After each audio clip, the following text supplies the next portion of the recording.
everybody, Renee here from O'Reilly Auto Parts to show you how to change the battery in a key fob. Key fob batteries can weaken or die over time, and you may notice that your car doesn't lock or unlock from as far away, or at all, if the fob battery needs to be replaced. Procedures may vary slightly, but the following steps should work for a majority of key fobs. Start by locating the small notch that's on the seam between the two halves of the fob.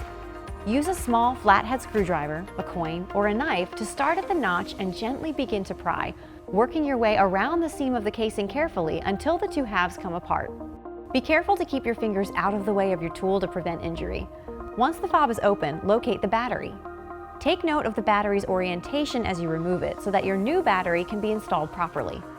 Key fob and watch batteries, also called disc batteries, are labeled positive and negative on each side if you need to determine which way the current battery is facing. Install your new battery, ensuring it is facing the same way as the one you just removed. Snap the two halves of the fob back together.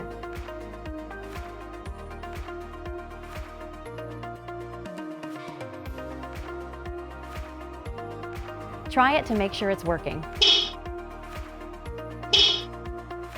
And that's it.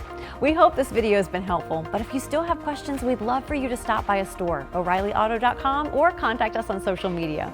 We'll see you again soon.